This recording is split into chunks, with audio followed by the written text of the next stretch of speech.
Good morning, everybody. It's 10 o'clock, so we welcome you to the January 21st edition of the Farm Office Live. We welcome you here on a cold day across the state of Ohio, but I'm sure with our panelists that we're going to heat up the discussion today. Some of our January topics are crop inputs and margins, and have a legal update, as well as take a look at our 2022 dairy industry update and give a quick update on some of the things that are happening on the federal program side. I want to introduce to you our teaching team for today. First, from left to right, Diane Shoemaker, our OSU Extension Field Specialist in Dairy Production Economics. Barry Ward, Director of the OSU Income Tax School and Leader for Production Business Management. Peggy Hall, the Director of the OSU Agriculture and Resource Law Program. And yours truly, David Marison, Agriculture and Natural Resources Extension Educator in Coshocton County. And we're very, very thankful behind the scenes. Jeff Lewis is going to be looking at the chat boxes, looking at the Q&A and dropping in any important links to you there, as well as in manage any issues that you have behind the scenes. So Jeff, we appreciate you being behind the scenes to do that today. And just as a reminder, you can find the slides for today's program, as well as when we conclude today, we'll have a recording of today's presentation up online. And again, just as a reminder, all the Farm Office Lives all the way back to March 2020 can be found at go.osu.edu/Farm Office Live. So if you'd like to go and grab those slides, you're more than welcome to do that at that website. Again, it's go.osu.edu/Farm Office Live. And as always, you're welcome questions as we go. Just drop those in the Q&A feature. That's where we will be watching for those questions. We reserve the chat box to be able to drop you the links to the budgets and other updates that we might be presenting during the program. So if you can just remember to drop those in the Q&A, we'll answer those as we go along. And as always, if you have questions as you wake up this weekend and said, darn it, I wish I would ask Barry that question. Well, you can drop any of us an email. But if you want to just remember my email, marison.2@osu.edu, I'd be happy to forward that to the team. So we'll try to answer as many of those questions as we can today as we move through the program. And if not, you can always email us and follow up. And just a reminder, we do value your opinion of this program. We value your thoughts on some of the information that you would like to see in future programs. So as you exit today's program, an evaluation link, well, a quick evaluation link will pop up in a separate browser.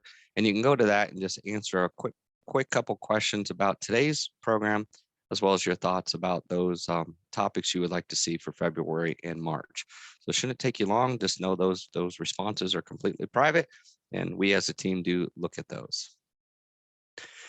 All right, well, with no further ado, Barry Ward has been out and about Ag Outlook meetings across the state and thought it would be a great time for Barry to start talking about examining crop input cost and margin. Lots of discussions, Barry, in this area, so we're going to turn it over to you. Welcome. Okay, thanks, David. Thanks for kicking us off as always. And thanks to all of you that are joining us today. I see a lot of familiar names on the list. Welcome to you all. Just pointing out a few, Don and Kay and Tom. It's good to see you all with us, regulars, and many of the rest of you. I know I don't have time to list all of the names, but we're happy to have you with us. And just a reminder, if you have questions, please do put those in the Q&A, and we'll do our best to answer some of those. And as David mentioned, we're going to talk a little bit about input costs. This is on a lot of people's minds in the farm community these days. A lot of discussion in the coffee shop and extension meetings and other places where farmers and others meet, particularly talking about fertilizer costs and the rising costs of crop protection chemicals, other things that farmers are having to deal with. So we're going to talk a little bit about, I guess, the bad news as far as these higher input costs, but we'll also take a couple of minutes towards the end to look at what the budgets look like, the prospects for 2022 crops, and how these higher prices that we're still experiencing will allow us to find a little profitability even with these higher input costs, perhaps. So that's kind of where we're headed, and we'll talk a bit about interest rates here towards the end as well, and some of the things that how they may impact the farm sector. Okay, I think it's useful, at least first of all, to start by looking at the big picture. Net farm income has increased the last couple of years, and we've had some real strength here, especially in the crop sector and livestock sector in certain areas as well. The dairy sector has had, their ups and downs. The beef and the swine sector have had a little stronger profitability potential in the last couple of years, at least certain parts of those. So there's a combination of things. Crops certainly have played their part in these 2 years that we're seeing there with those increases in net farm income in the last couple of years. What has driven that? We'll take a quick look. And first of all, we look at government payments. And we look at these top 2 lines, kind of this peach color, and we can see these are the traditional government programs that farmers, some of you have to sign up for. And we're talking about those that are administered by the Farm Service Agency that you have to make a decision on. We had some changes in the last couple of farm bills that led us to one of 2 programs, or one of 3, I guess, that producers could sign up for: the ARC County, the PLC, or the ARC IC. I guess that's a part of the ARC program. But you can see there, we had substantial payouts to Ohio producers in 16 and 17, and they started to dwindle a little bit as we got into 18, 19, and 20, as the price was high enough and trending higher, where we weren't triggering any of those ARC County or PLC payments. What we did start to see, however, in 18 and 19 and 20 were some additional ad hoc government program payments that weren't originally part of the Farm Bill. And market facilitation program payments in 18 and 19 were substantial. And then in 2020, as a result of COVID and COVID legislation, these CFAP payments that were paid out in 2020 were substantial. So a lot of the substantial support here for farm income. And what's taken over in 2021? Well, it's prices. In the mid 2020, prices did start to rally. We're talking about commodity crop prices due to shortfalls in production in the Midwest, the Iowa derecho, among other things, as well. And we had some drought that was late season. Also, some global issues led to these higher prices, which has supported farm incomes throughout late 2020 and into 2021. This is just a look at the returns to land for Ohio corn on Ohio corn acre, and what it would leave us in terms of that return to pay any land costs, in other words. So that number has looked pretty strong in the last 3 years, especially with comparing it to this interim period after the high income period of 10, 11, and 12. So it's a nice relief, partly driven by government payments, and now at least mostly driven by higher commodity prices. So next, we look at that news that I was talking about earlier, and these are the input costs and kind of where we are right now with plugging numbers in. And we're looking at our enterprise budgets and how we're piecing this together. And our seed costs, we have about 10% higher. I think I'm going to move this number down as we collect a little bit more information and data. I think the seed cost percent increase from last year will be closer to 5% rather than 10. Crop protection chemicals, right now we have a 50% higher for the basket of chemicals, the products that we're using in our enterprise budgets. And it's a very, very mixed bag. We look at products like glyphosate and glufosinate, Liberty and Roundup, and those products are 2.5 times higher than, in some cases, higher than they were last year. And some products have only shown nominal increases. So we're still evaluating this as far as what that percent increase is going to be. And this is all a work in progress. Drying costs, diesel, hauling, energy costs tied to that.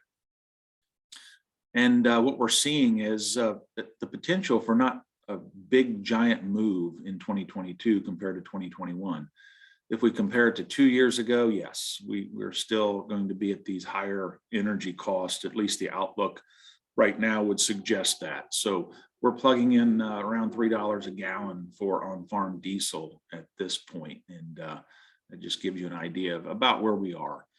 The big headline news is fertilizer costs much higher. And these are percent increases compared to where we were this last spring before planting. So the numbers that we're considering right now are very high. As you can see here, the $1,400 and the $890 and the $800. So these are numbers that are still moving a little bit, although the pace of change has slowed down a little bit. So we're looking at very high prices. We're hopeful, however, that we're nearing the top of the price range. And I'll lead you through, and we'll have discussion here next as far as some of the fundamentals that we're tracking. This is just to illustrate the big change in nitrogen costs, nitrogen prices for producers.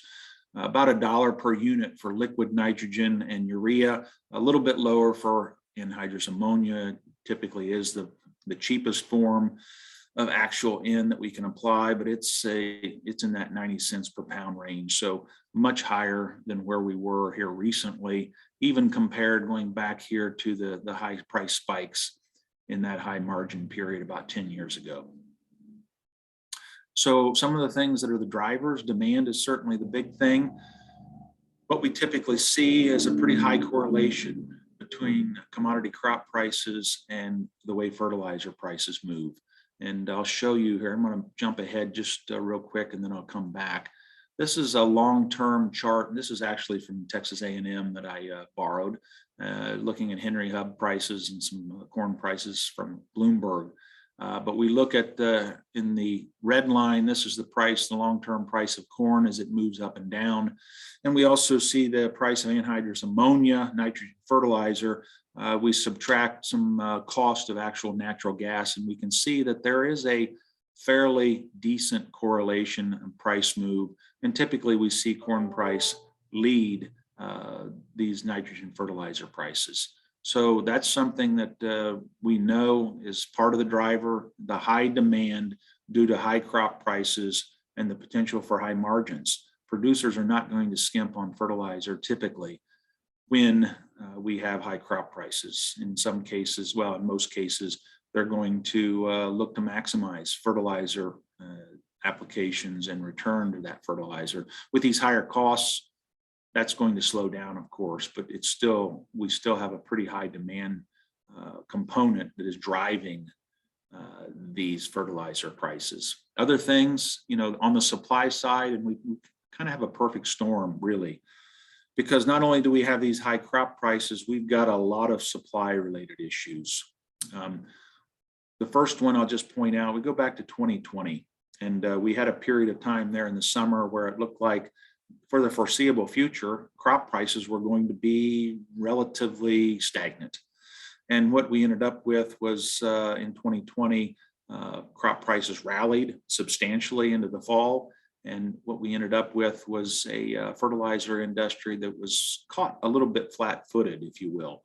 So they weren't really preparing to ramp up production.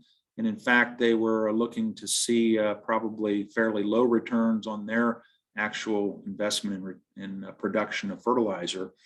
And what happened was that there were more needs going into 20 and 21, and they weren't prepared. So we were having a little bit of a shortage already. Then high natural gas prices as we started to come out of COVID, all the lockdowns, energy costs, energy prices increased.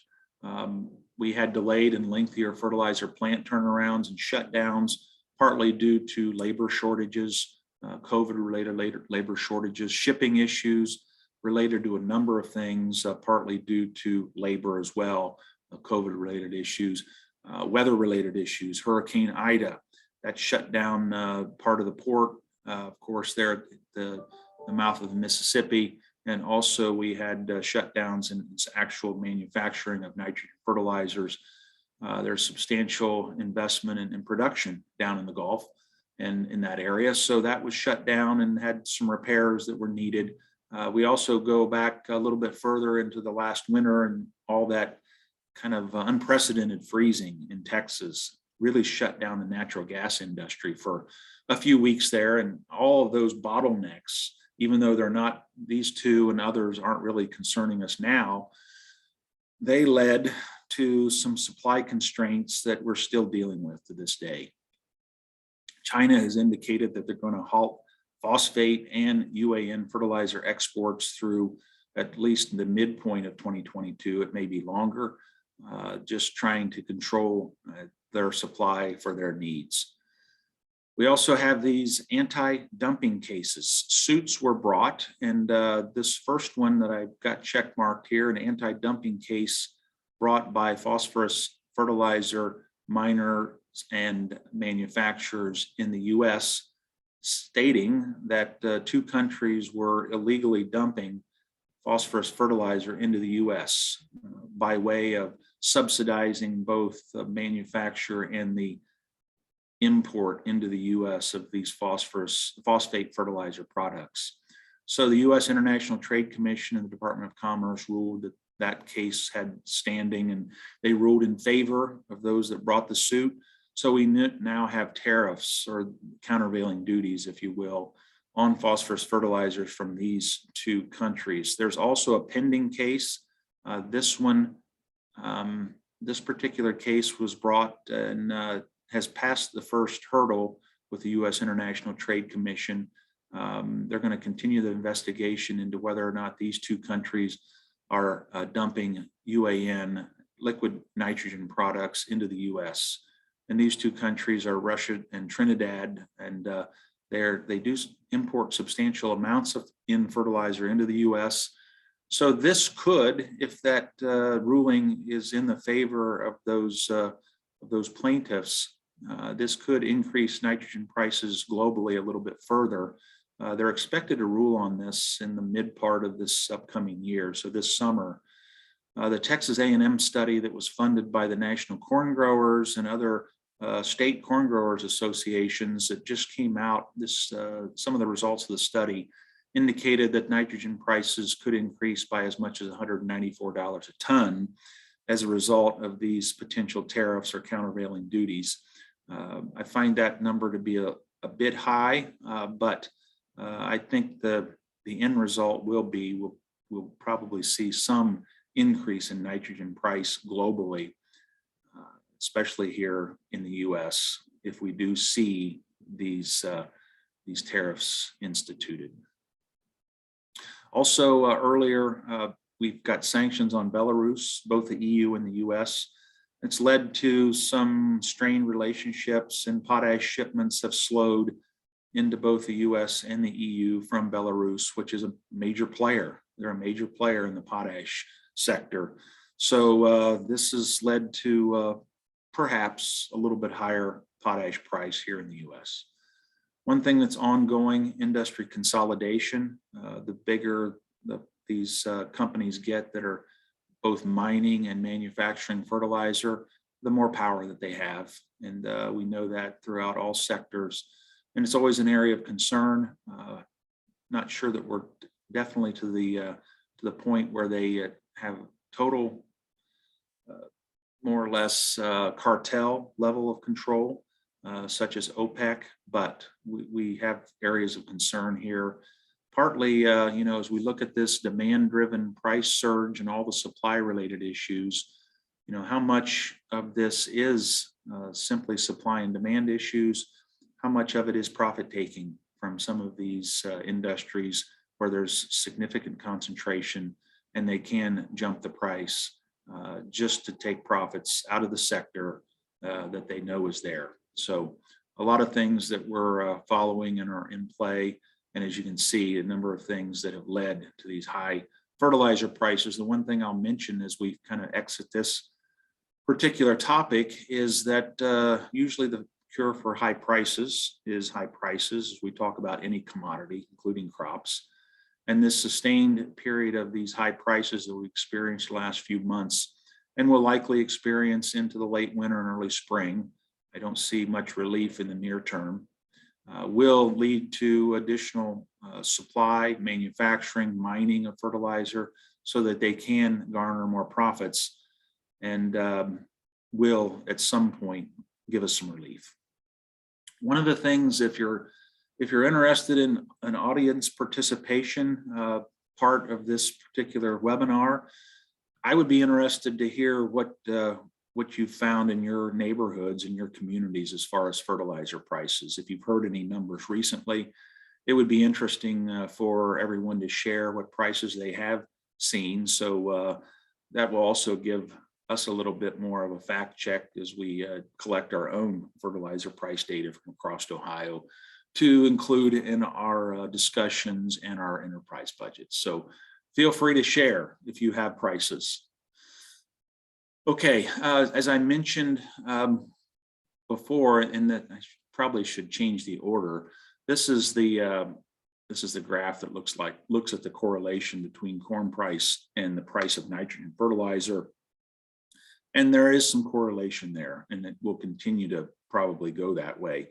The one thing, however, that we don't see much correlation in anymore is the price of energy as it relates to nitrogen fertilizer. And that's this previous slide. That's the one here. And we're looking at, in the blue line, this is the price of anhydrous ammonia per ton. This red line is the price of natural gas, and this is a million BTUs, as I remember. The Henry Hub natural gas price is kind of a national natural gas price, and you can see up until about 2010, there was a fairly strong correlation between these two particular products. Since then, we have seen anhydrous ammonia follow a much different path, very little correlation with energy, and much higher correlation with commodity crops globally. Okay, so some strategies, some things that we can look at, and there's not a lot, absent us traveling back to last summer, early fall, and pricing products ahead of time or taking delivery of certain fertilizer products. Here's some things that we can do. Soil testing, of course, making sure we have a good understanding of what's needed, especially P and K, where there's a significant amount of that's in the soil profile. I'm not an agronomist, so I'm not going to spend too much time in this particular subject, but making sure that we are applying only what's needed. And this year, more than ever, that will pay off, I think. This corn nitrogen rate calculator, this has been developed over the last few years by soil fertility specialists across the Midwest, including Steve Coleman here at Ohio State.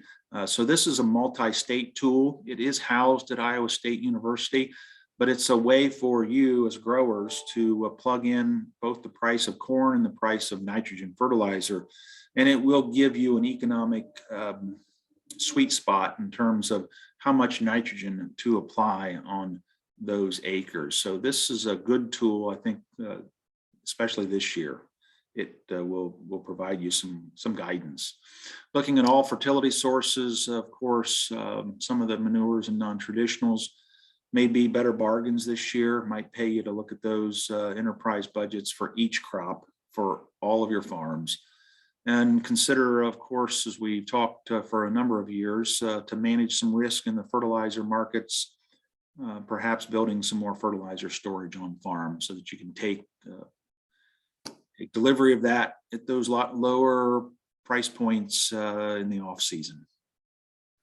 Enterprise budgets, we see significant jumps in variable cost. We've already mentioned some of the specifics. This is the whole basket of costs as we look at the cash costs of each crop.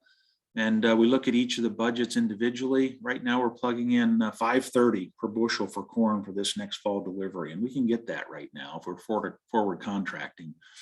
183 is the trend yield for Ohio. You can see the receipts. We're looking at all of the revenue coming from the marketplace. No government payments that we have projected at this point. Really high cost to put out an acre of corn. And this is going to make some people shy away, I think, from planting more corn acres. You can see down here returns above variable or cash costs, if you will, around $320 an acre. So we're not in dire straits at this point as far as profitability outlook. It's going to be lower than 21, but well, for most of us, and at least with the numbers that we're seeing right now. Now we compare this to soybeans. We're plugging in $12.70 a bushel for soybeans for this next fall, and we can get that right now or thereabouts. And you can see, of course, it costs less to put out an acre of soybeans. Everybody knows that. The returns more favorable, $4.10 per acre. Wheat, what does it look like? $7.50 a bushel. Wheat has bumped up and down since the 1st of December.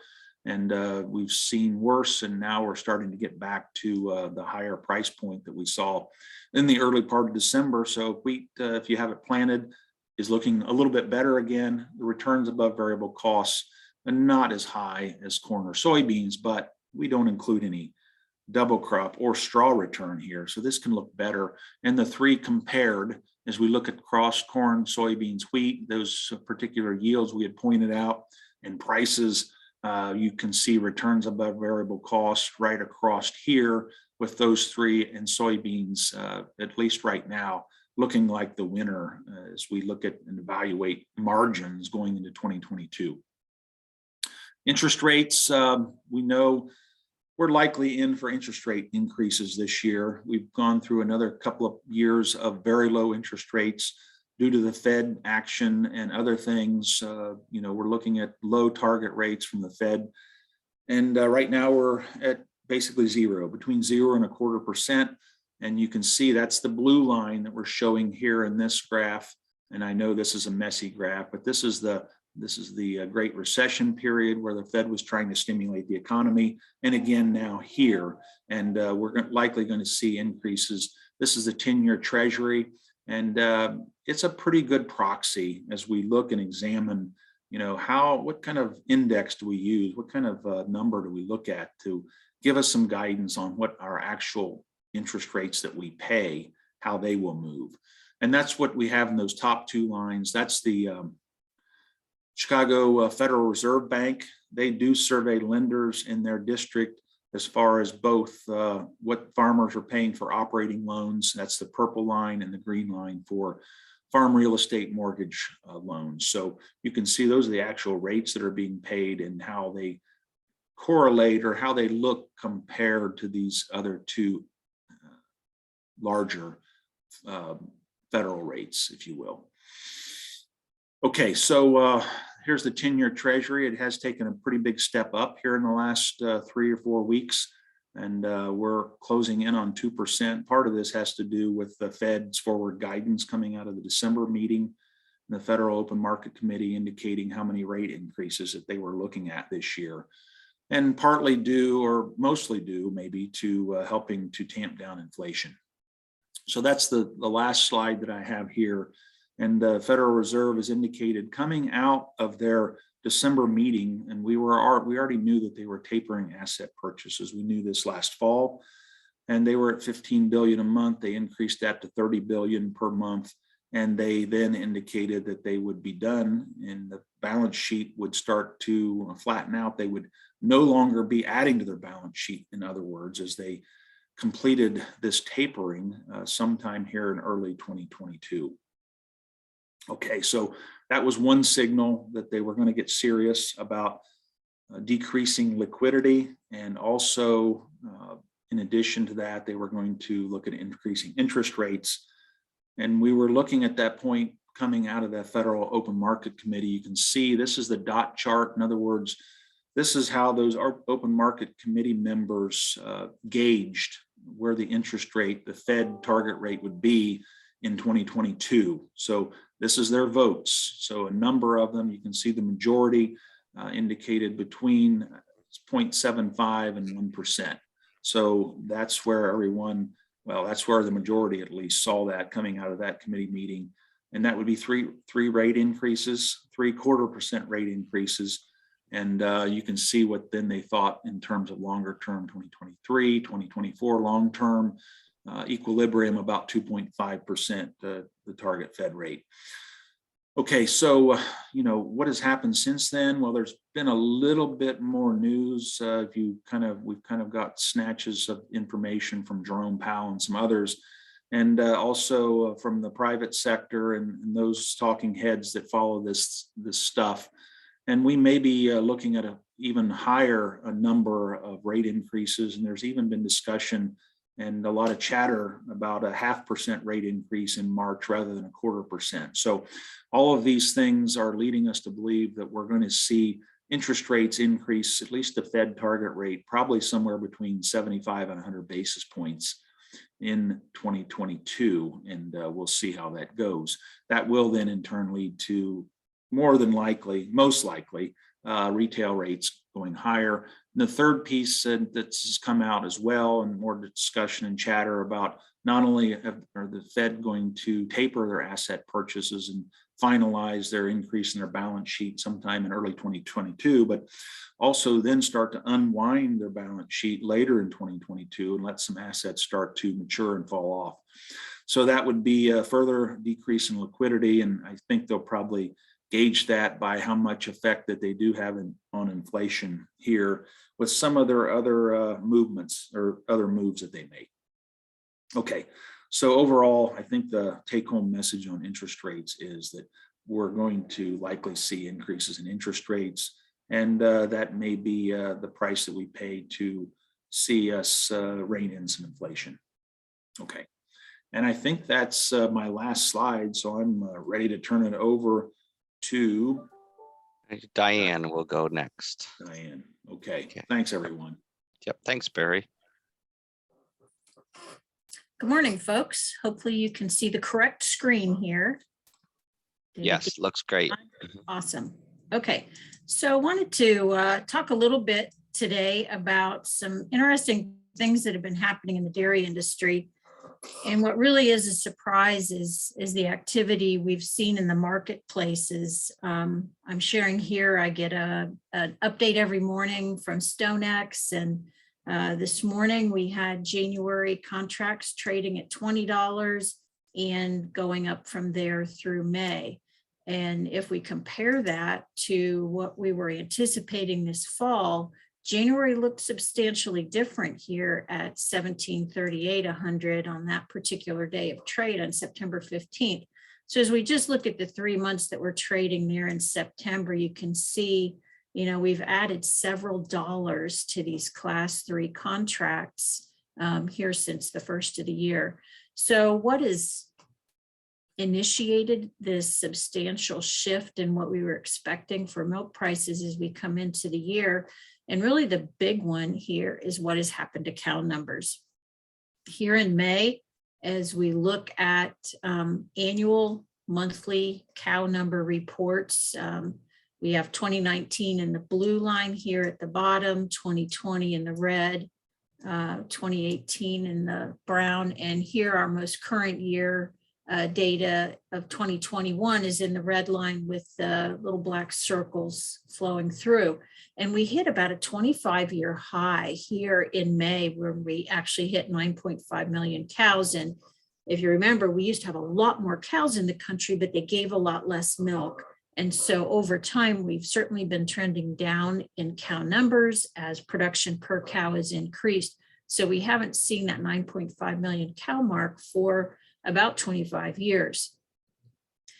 And our price is so susceptible to even small movements in cow numbers, but you can see we actually had a pretty substantial move here in May where it started trending down into November, and those additional numbers, we'll be getting reports here soon with the December cow numbers.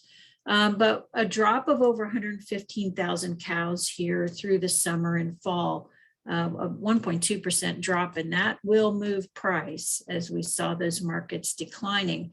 But it moved it even to a greater magnitude because we also had some things going on with production, which we'll touch on in a minute. But what are some of the factors that contributed to this really unusual decline in cow numbers when we look at those previous years? And one of those things was cow slaughter. Here in May, where we saw the highest cow numbers, we had the lowest slaughter in the past 3 years. And we saw that going up, certainly higher than 2020 when we compare here to 2020. But it kept increasing through the fall, and the rate did decline, but we were still above a year earlier here in November. So what were some of the primary driving factor there was cull cow price was finally in a range that was moving cows. We didn't have as many cows being slaughtered here in April and May when cow numbers were increasing. So prices jumped up from March and kept increasing. And so we've seen higher cull cow prices here in the last more than the last half of 2020 than we had for a long time. I'm sorry, last half of 2021, that we had for a long time. And what's interesting about these prices is, here in, well, really since midsummer, if you sent a Holstein in good condition to the sale, you could get well over $1,000 for that animal. And in many cases equivalent to or a little less than we might see for selling cows as breeding stock for just your basic cow breeding stock prices. So that certainly helped push some cows to the sale barn. There were also some other things that have been happening through 2021, started in 2020 when we had that extra milk there in the shutdown in 2020. Some cooperatives and milk processors who had not before initiated any production controls did so. And so we have farms that are trying to manage around substantial penalties for milk that's sold above their base allowance.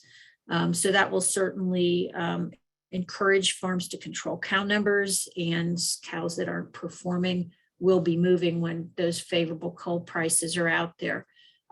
We've also had some plants that are closing, and that's a real challenge for dairy processors. This happened in Southern Ohio recently, also happened in the Northeast part of the US, but farms getting very little notice that they're no longer going to be able to ship milk to that processor.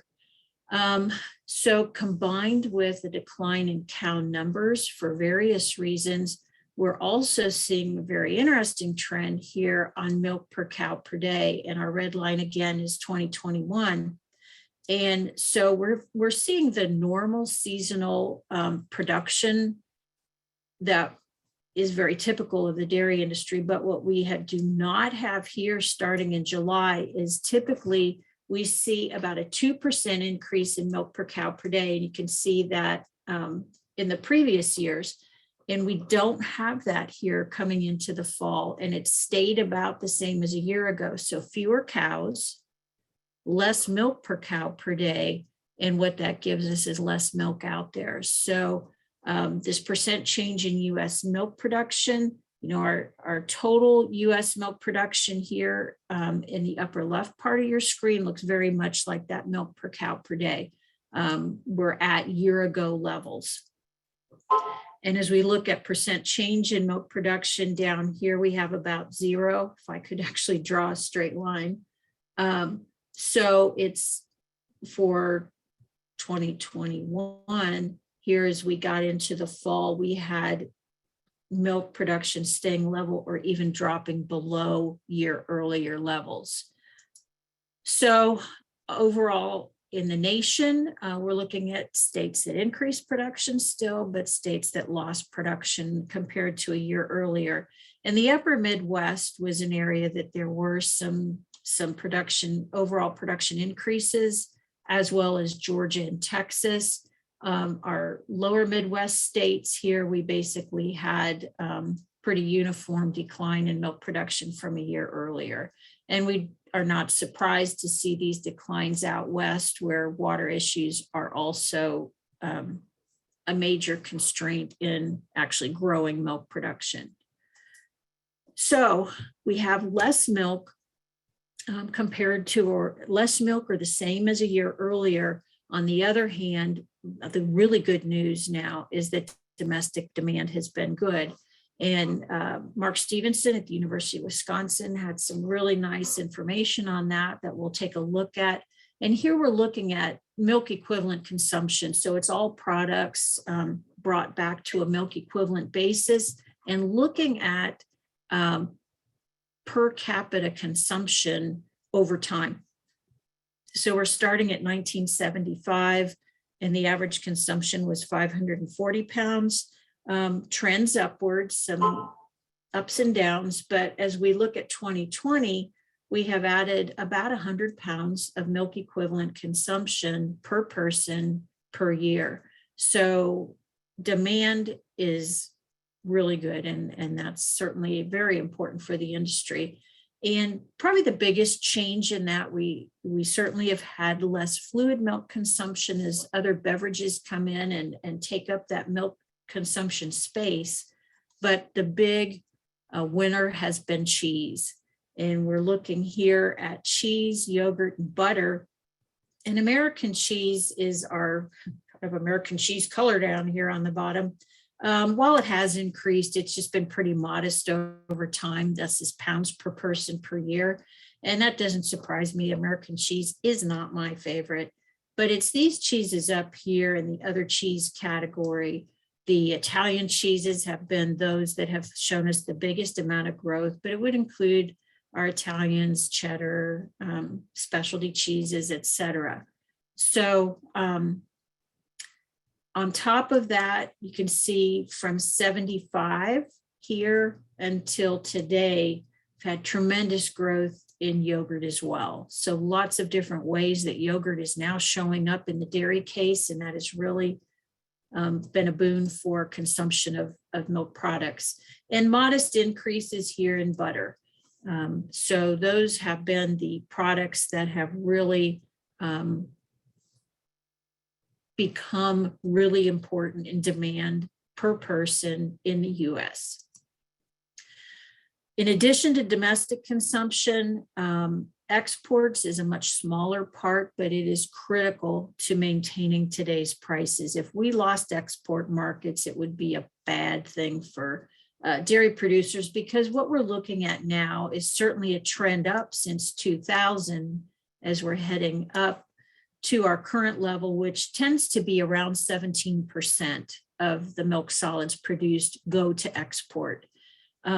Dairy farmers tend to get very concerned about imports, especially when prices are low. But if we look at these imports over time, which is our bottom line here in red, really for the past 10 years, we float somewhere around just over 2%. So we're looking at specialty cheeses, Irish butter that you see in the grocery store, not things that are taking a lot of market share away from domestic production. Our exports are much larger and much more important to our milk price.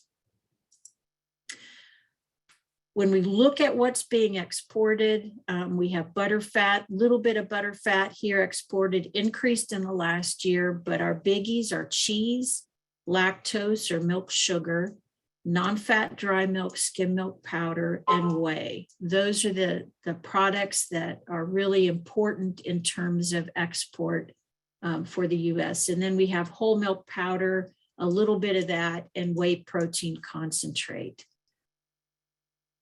So where are these products going? We have three major exporters. Number 3 is China, and that has grown substantially over the past 3 years. Our number 2 export market is to Mexico. And then our number 1 is Southeast Asia. And actually, Southeast Asia and Mexico, they kind of bounce back and forth on who's going to be number 1. But substantial quantities of product are being purchased and by and exported to those countries. So this has all had an impact on milk price, where it's been, where it's going. And our red line here again shows this is the US all milk price. This is tracked and announced by USDA National Ag Statistics Service. And it represents the average price received in the mailbox at farms. So it includes, we talk about class 3, class 4 prices. It includes that, plus or minus any producer price differentials, any bonuses, any extra dollars. For instance, in Ohio, in our component marketplace, if the farm is shipping more pounds of fat and milk than the average, then that's an opportunity for them to increase their milk price per hundredweight. So as we saw cow numbers coming down and milk prices strengthening, here's what that looked like in the fall, and we continue to see strength as well. On the other side of that, and one of the reasons those prices needed to increase for is to be able to cover costs of production. And Barry talked initially about, what's happened with corn prices, with soybean prices, and then that flows into the soybean meal prices. But the cost of feeding a cow has increased in 2021, and we're certainly anticipating that to continue increasing, or be a real number one focus is controlling that cost of feed production. And so here what we're looking at over time, this starts in 2010, we're looking up to 2020 through 2021, but how this kind of standard calculated version of what it costs to feed a cow changes each year. And the yellow area represents the value of corn in the diet. This khaki slice represents the value of soybean meal, and the green slice represents the value of alfalfa hay in the diet.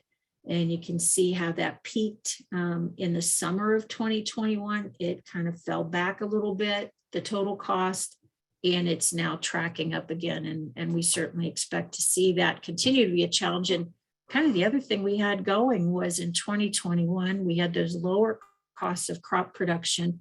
If you were out there and you were feeding a lot of the previous year's crops. Well, in 2022, we're going to be feeding crops that were grown in 2021 and some that were grown with those higher input costs in 2022. So feed costs are definitely a concern as we go into 2022. So opportunities here that we really need to be looking at the farm level, or how do we manage some of this price risk, both on, our milk price is going to continue to trade in those ranges. Our history would tell us no. And interesting, I also heard this morning that cull cow numbers are down. Farms see these higher milk prices, that tends to push cow numbers up to take advantage of those higher prices and getting the farm into a better cash position. So a couple opportunities to remind dairy producers and those who work with them. The Dairy Margin Coverage Program we talked about in more detail last month. That sign-up period is ongoing through February 18th. And for farms who increased production from the initial establishment of base for that program, have the opportunity through this supplemental dairy margin coverage piece, that if their base production was less than 5 million pounds and they have increased production, they have an opportunity to increase their base or production history, as it's called in the dairy program. So that's certainly something they should look at. Truthfully, when milk prices are trading higher, dairymen are less likely to sign up for this program, but we need to be taking the big picture long haul. It's a decision they make once, and they've set that through the year. For smaller farms, that's probably the simplest way to do some risk management. The other opportunity, which will tie more closely to markets as they are, and because markets are trading higher, there are some opportunities to get some coverage, purchase some coverage for higher levels, for higher milk prices. The Dairy Revenue Protection Insurance is available. Dairy margin coverage, folks will sign up for that at their FSA county offices. Dairy Revenue Protection Insurance, they're going to work through their crop insurance agent to do that, and they can purchase coverage for quarters, and they can do that throughout the year. So that is an opportunity that where there are decisions to be made through the year. The best, most informed way to use those programs is to know cost of production. So the opportunity that's out there now is to do farm business analysis. That's available through our farm business analysis program. You're welcome to contact me for more information on that. And there are also consultants out there. I think Don Garrett's with us today, who works in Northwest Ohio. He also does these, then they get contributed to the summary, but you get that analysis of your overall farm business. It's accrual adjusted analysis, so much more informative and useful than cash-based.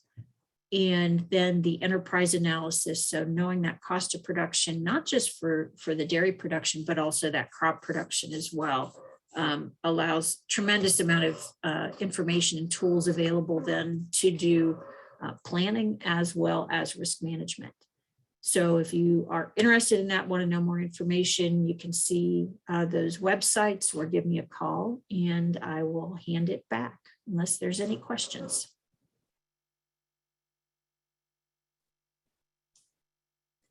No, Peggy had some challenges with her internet connection, so I Thanks. think Eddie.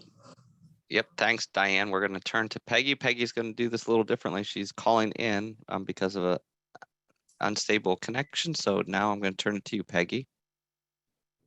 Okay, thank you, David. Can you hear me all right? You sound great. All right. So I'm going to count on my farm office team to jump in and cover this if for some reason I am lost again. You guys are ready for that, right? Let's start with a little bit different legal update for you this month. As you're seeing here, a picture of my brand new and first grandchild, little Gideon David Hall. And I wanted to use this opportunity. He was just born January 10th. Wanted to use this opportunity to make some points about farm transition planning because David and Robert Moore and I have farm transition workshops beginning at the end of January and going through February and a little into March. And so whenever we see a new generation coming into a farm family, and Gideon will be the 7th generation on our farm, we have to think about how we're planning for the future of that farm. I just lost my connection. Can you still hear me okay? Yes, we can hear you. Okay. I can't see any of you. Oh, now we're back. I'm so sorry for this. But a few points I want to make here on farm transition planning.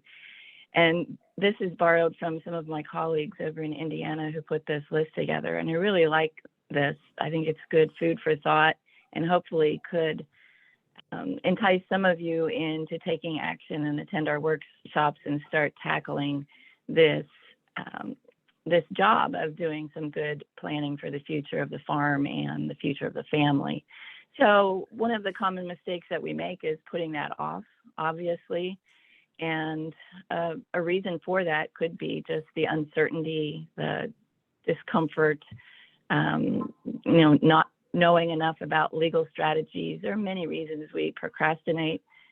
No one likes to think about death and those kinds of possibilities in the future. So procrastination is a big mistake, though, because it can certainly, without a plan, put your family in a very, very difficult situation when they're trying to deal with a death at the time. So we want to get over that procrastination hurdle. We often find, and I just had someone tell me this week or ask me this week, well, I can just leave everything to my children by putting their names, all of their names on the deed to all of my property, right? So joint property titles.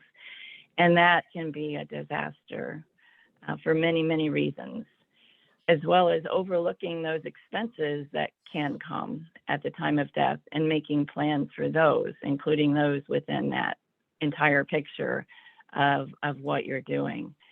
And then we talk a lot in our workshops about this tension between equal and equitable, trying to be fair versus trying to be equal with all of your beneficiaries is a difficult job for our older generations to tackle. But we do have strategies to try to help you understand what the options there as we balance that equal versus equitable issue. And then failing to consider the possibility of disability is certainly something that we don't plan for enough in agriculture. And I see that issue emerge, especially with our more middle generation, where we could have an accident or some type of disability that suddenly changes the outlook for that operation, and we have no plans in place for dealing with that. And then finally, there's that mistake of avoiding communication altogether. And there are many reasons for that. I think this is very much related to the procrastination mistake, but we do discuss that. David does a great job of talking about communication and setting goals. And Robert Moore and I cover many of the legal strategies that are out there to help you overcome and avoid these mistakes. So I would encourage you, if you haven't updated your plan for quite a while, to do some thinking about farm transition and estate planning this winter, and look out for your little sweet little grandchildren or children, as it may be.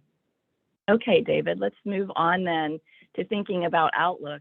Having Gideon in the family now has also maybe think about the outlook for ag law generally and where we're going in the future and what the legal issues are that he may have to tend to way down that road, but also that my son, as he engages in farming and all of us engaged in agriculture, are facing here in the future. So let's look a little specifically just at 2022, and this is something I talk about in our ag law, in our outlook meetings that are taking place around the state. Now we have several more coming up. You can hear from me and Barry and others at Ohio State on the outlook for the coming year, and that schedule is on our farm office site. But here are primary legal issues that I see us continuing to deal with in 2022. Pesticide regulation is one of them, as well as continued emphasis on conservation practices, especially that carbon market that is trying to evolve, and all of the money going into conservation practices, many legal issues that come with that.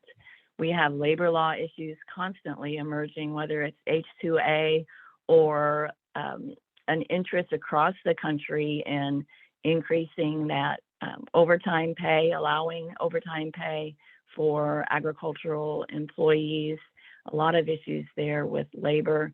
We also have several issues in the meat and livestock regulation arena that we will continue to see, and I'm going to talk about one of them here in a moment, with how we raise our livestock, but also how we're processing meat and that meat industry and the consolidation of that industry. We will see increased emphasis from the Biden administration on those issues, as well as on water quality and quantity, very much related back up to that conservation practices bullet. But I think in Ohio, we've been focused more so on the water quality issue due to the concerns we've had with harmful algal blooms in Lake Erie. But we're also seeing continued emphasis in the legal arena on quantity issues. And that's something that we're not quite prepared for here in Ohio, but could affect us in the future. And then looking even more closely down at the state level, agritourism and the zoning laws that are allowing all kinds of agritourism activities to take place in rural areas and communities that may not want those activities. That will be a continued problem. We had a slew of lawsuits this year in regards to wedding barns, and I think we will continue to see more on that issue, perhaps without a good solution yet for dealing with those kinds of agritourism activities. And renewable energy development, specifically here in Ohio, the rapid rise of solar energy facilities on a large scale has caused consternation across the state. We have a new law that allows some local say over those developments. And so for the next year, we'll be watching as counties like mine here in Union County considers completely restricting any further solar or wind development in the county at that new authority that they have under those new laws.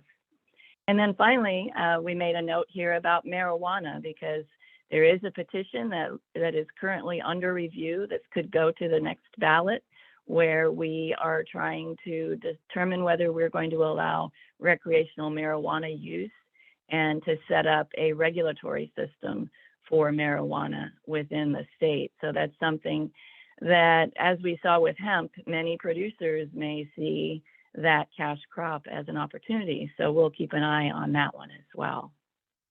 Okay, so I want to talk about several of those issues that are on my list. And the first one is the big announcement made January 12th by the EPA to re-enlist, re-register Enlist. Both Enlist 1 and Enlist Duo were approved by the EPA for 7 years, but the label looks quite different than the last label.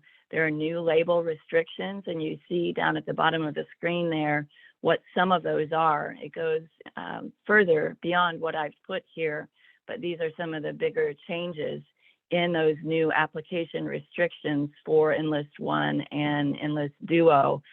I've been reviewing an article that Mark Laux, our weed scientist here at OSU, just wrote on for the corn newsletter, which is on ag crops. I believe agcrops.osu.edu is the correct address. You might want to take a look at that if you're going to be using these products this year. And you also need to be aware, if you are in any of the counties listed over there to the right, that you are prohibited from using either Enlist 1 or Enlist Duo because of wildlife endangered species concerns in those counties. It's the American, I believe it's called the American burying beetle, that has created a lot of those prohibitions. And this is something that I think we'll continue to see with the current EPA administration, that they are doing a heightened review now for endangered species impacts compared to what we've seen in the past. And that is not unauthorized. The law requires them to do that. It's just that past agencies have not scrutinized that impact to the level that this current agency intends to do. And so we are possibly going to see more of these prohibitions. There were a few prohibitions on Enlist on their previous label, but those affected very few counties. Now with the new label, there are over 200 counties across the country who've been left off that label and are not permitted to use Enlist within the county boundaries. So for those operators who have already put an Enlist plan together, some changes will need to be made. And Mark Laux offers some thoughts on what to do if you are in that situation. And we're watching and waiting for the company to decide if they will do anything. They said that they will try to help operators in these prohibited counties develop alternative plans, but that's as much as we've heard in regards to what operators should do now. They've also said that they are submitting or planning to submit additional information to the EPA that could possibly remove some of those restrictions in some counties, and that is their duty to submit that information in regards to those endangered species. So a lot going on there with Enlist, not something we needed after some of the other problems we've seen with pesticides in the last year, but that's where we are with that issue. Okay, David, next one is the John Deere case. This really hit a lot of headlines here when the Forest River Farm operation filed suit on January 12th against John Deere. This is an issue that has just been bubbling under the surface for quite a while. And there have been talks with John Deere and other equipment manufacturers to deal with this right to repair issue. And there have been promises made, promises broken, attempts by the federal government to intervene and address this issue.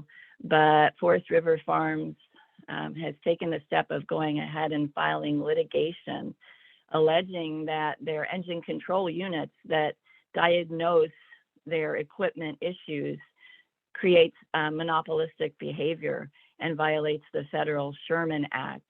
And those of you who work with John Deere equipment know that we have moved toward having to have one of their technicians diagnose and then being reliant, of course, upon them for repair. And so this is the issue that many have been concerned with for years, this control, increasing control over and decreasing ability of the operator's ability to repair their own equipment.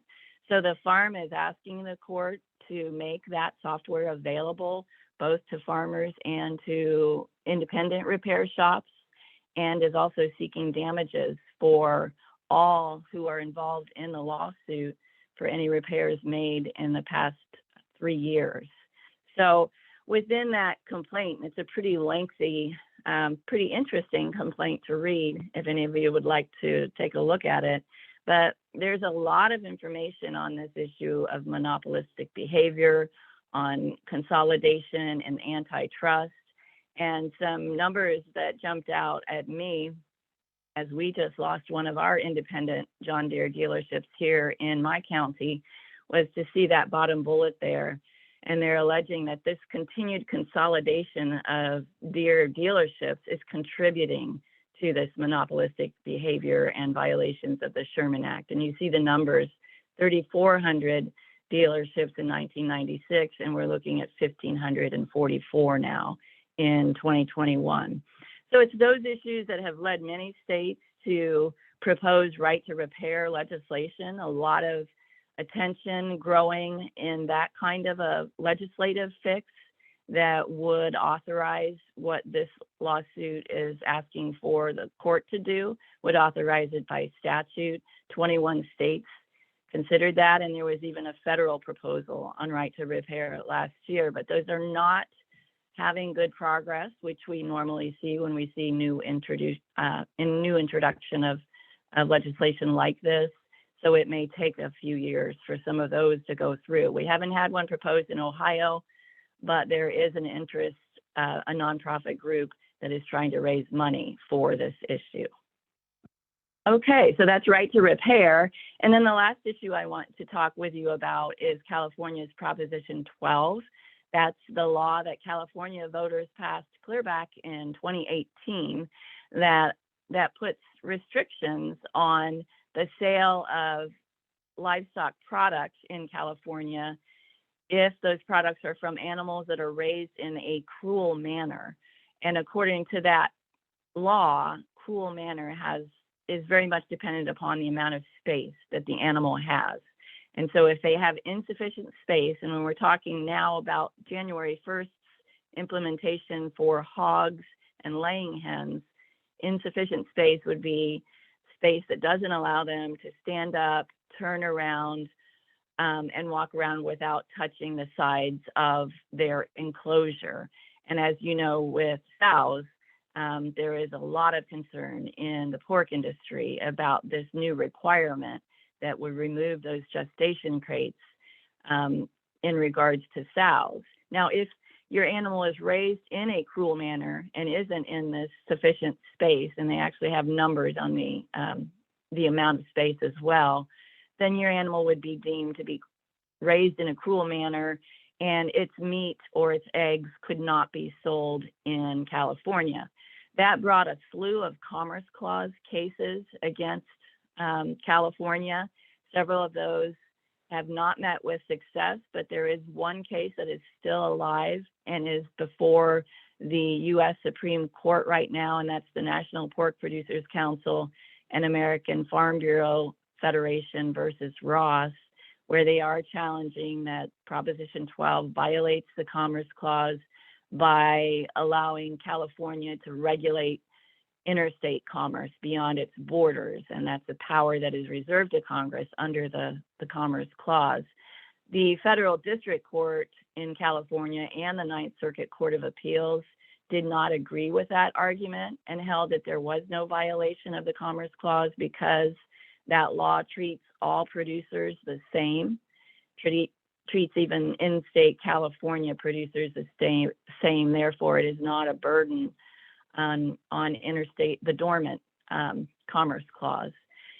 So the National Pork Producers and American Farm Bureau have sought review by the U.S. Supreme Court on that issue, and that's currently before the court. It has made it to the top of its list for consideration on whether they will accept that case.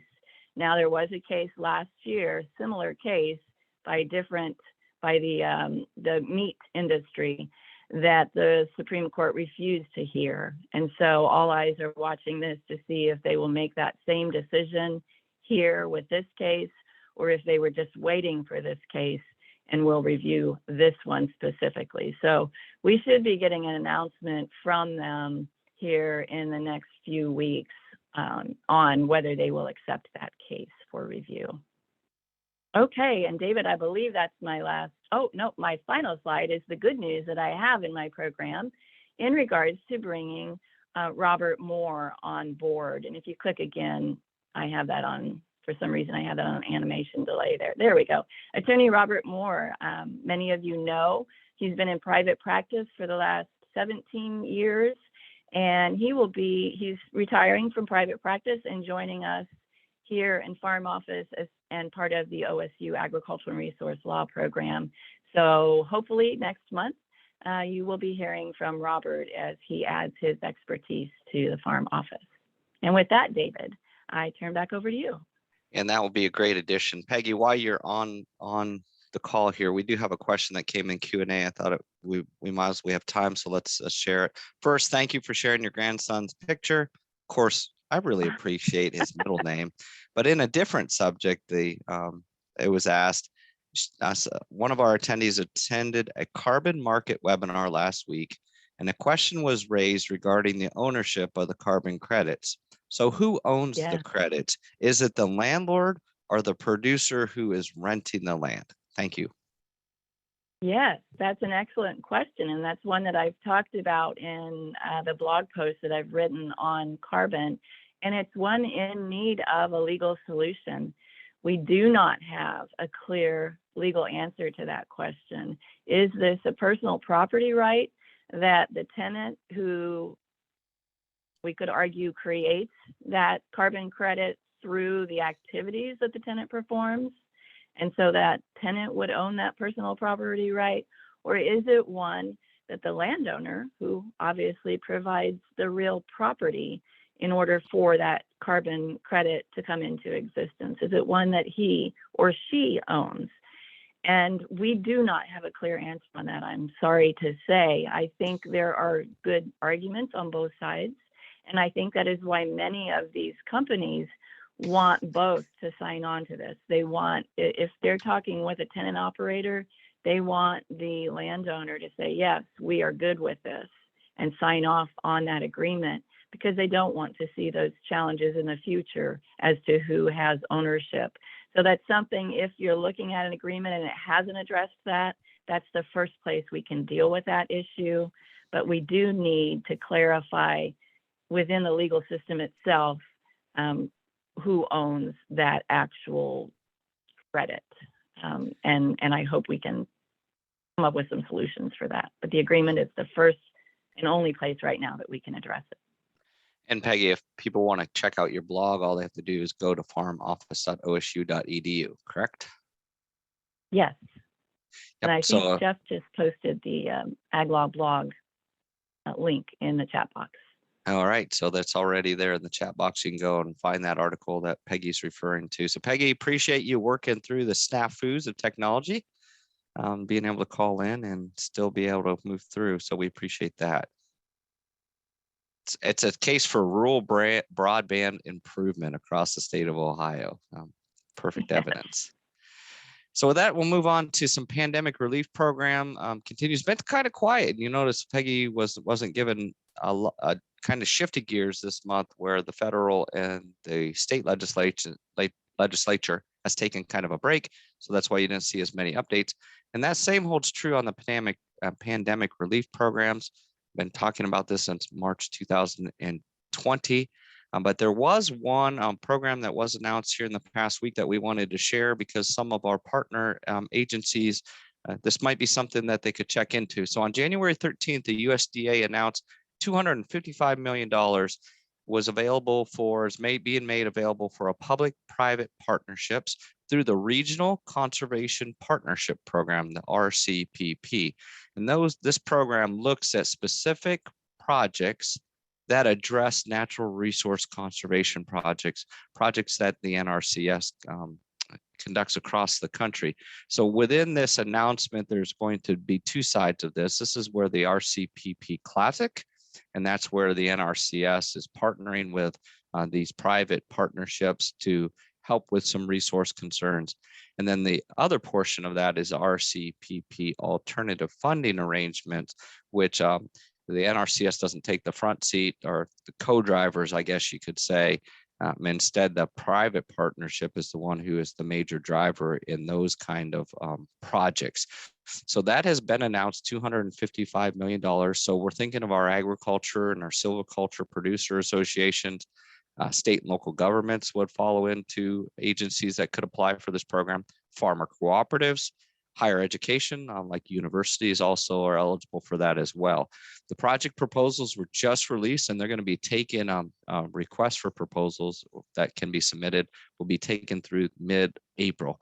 Now, I understand that a webinar was conducted yesterday. So on Wednesday night, we were here talking about this program. Then on Thursday, yesterday, there was a webinar that was held on this program. You can check that out if you go to the RFP site, and you can watch that video and learn more about that. And so maybe some of our producer associations might want to jump in on this program. Now I'll talk about really just reminders of two other pandemic programs that are still available for producers to check into. Both of these we discussed in our December issue of the Farm Office Live. First is the Spot Market Hog Pandemic Program, which was announced on December 13th. And this is again going back into the early part of the pandemic. So this is for hogs that were sold through a negotiated sale from April 16th of 2020 through September 1st of 2020. And those hogs that were marketed through a negotiated sale are eligible for a payment of $54 per head. Now, in this program, you can't exceed 10,000 head, but there's an opportunity for $54 per head for these hogs that were sold through negotiated sale. That application period is underway, has been underway, and you have about just over a month to apply. So, of course, if you're interested in that, you're a hog producer, stop into your Farm Service Agency office, and they can help you out with that program.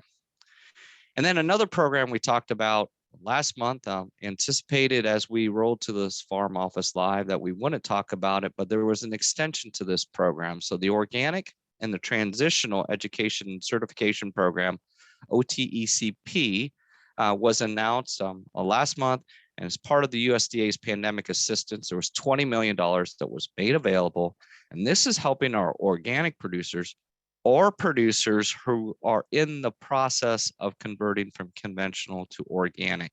And it's helping for some of those expenses that were in the fiscal years of 2020, 2021, and there will be a program for 2022. Those applications started back in November. It was supposed to end on January 7th, but you can see I've scratched that off on there because they've extended this program to February 4th of 2022. Now, what does this involve?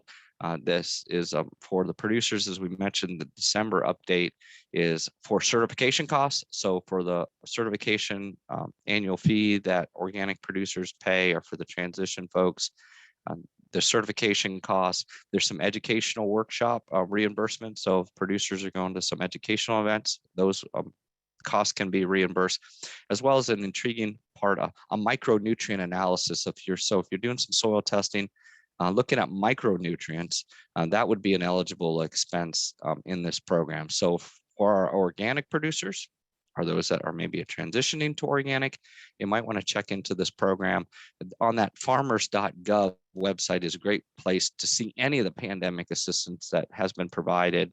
You can go and search on there, and it's a one place. If there are additional programs which are rolled out, you can go there and access that. You can see on the bottom of the screen there is the long website for the Organic and Transitional Education and Certification Program. Just a reminder, you have a few days left to apply for that program. That's going to be open through February 4th. And then mentioned this last month, and again, this is just a program. We had a training, OSU Extension and Central State Extension, had a really, really nice training with our partners at the Farm Service Agency office this week in Columbus. And one of the programs that we discussed as a group was the Farm Storage Facility Loan Program that provides low interest financing for facilities. And when you think of facilities, some of those things that fall under this program are grain bins, hay barns. They mentioned where a producer got a new bulk tank. It could be cold storage. And you're thinking for even some of our small fruit and vegetable producers, putting some of that cold storage where you can put some of your produce in on farm would be an eligible expense. Some drying systems, handling systems. So that could include anything that we're handling products with, including trucks. So it's one of those things that you want to check into if you're looking for some storage options. What a great program to check into. You can get a loan from 3 to 12 years. And those interest rates you can see are going from 0.875 on a 3-year loan up to 1.756 there on a 15-year loan. So, and there's of course the range in between. We anticipate interest rates will go up. In fact, the 3-year loan has come up just a teeny bit since we talked a month ago, but producers are eligible to borrow up to $500,000. Of course, you want to be, and I have a slide, picture there of some of the different other loans that our Farm Service Agency partners have there for producers. But one of those things, if you're checking out into, or I know we have some tax professionals, financial folks on the call today, maybe something that you have that discussion with your clients as they're coming in here as we're working on our farm taxes. So just a great program, great opportunity as you're trying to increase your storage capacity and taking helping with your risk management as you're trying to time some of the sales of your products. So great program to check into.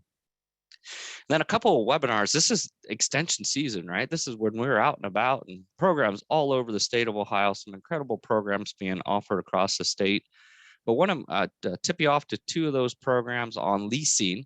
The first is the Ohio Farmland Lease Update is going to be held on February 9th from 9 to 9 p.m. It's going to be in this Zoom webinar format, and it's going to be taught by Barry Ward and Peggy Hall and Robert Moore, talking about all the issues when it comes to farmland leasing. So we could looking at the economic outlook, looking at cash rental rates, looking at those fundamentals that affect the farmland rentals, as well as looking at those leases. And I know Peggy has talked at great length about the importance of those leases. And then of course, the team will be sharing about all the different farmland leases that Ohio resources that we have here at Ohio State Extension, as well as that have been produced from the North Central states.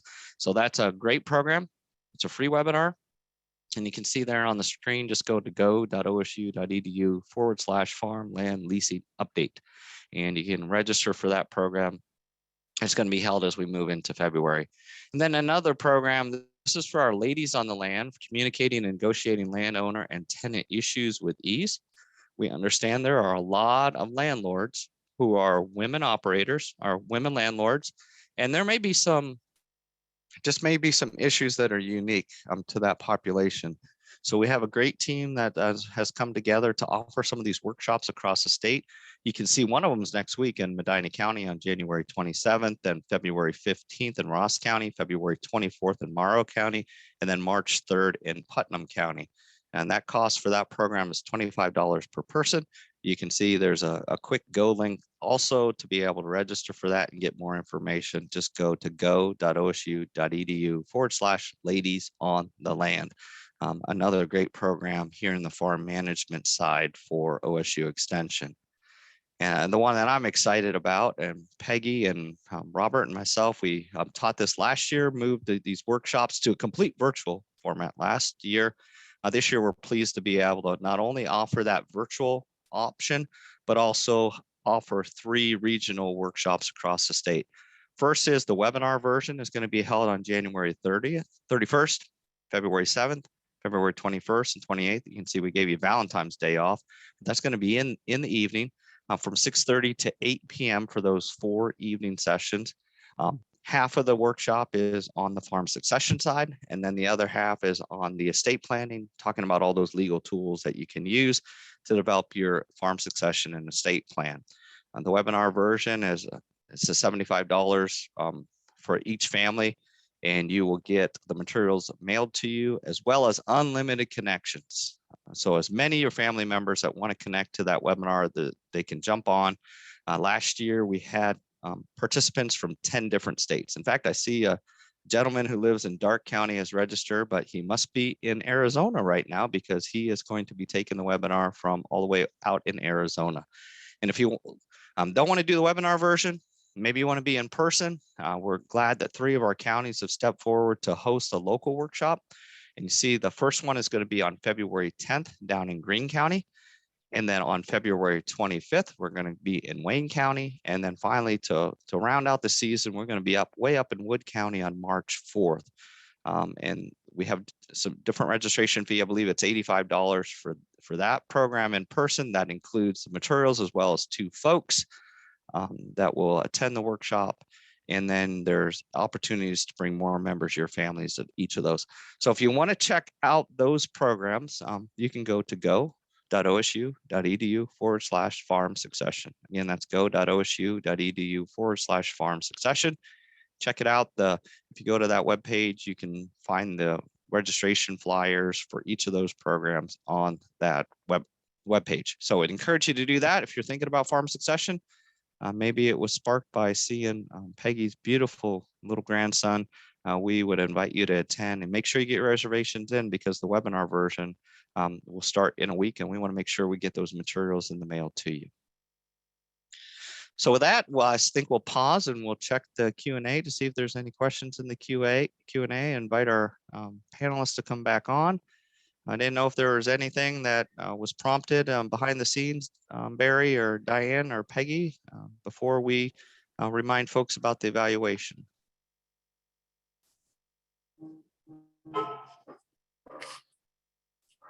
And I take that silence as no. So It's a quiet group. It's a very quiet group. So we just we'd like to thank everybody for being on again here today. Just as a reminder, the next Farm Office Live webinars will be on February 16th. That's a Wednesday evening, starting at 7 o'clock through 8:30. And then again on February 18th at 10 o'clock, starting at 10 through 11:30. We invite you to join us for that webinar. And we also would just remind you that on your way out of today's webinar, that we'll have an evaluation that you can click on, and we look forward to your responses to that. So with that, I appreciate all of you being on, and I think I'll end it a little bit more. It seems like it's dark, it's dreary out through the state of Ohio. Usually we end with Carmen, Ohio, but I think today, we'll end a little bit different. So until we meet again, thanks for everyone being here.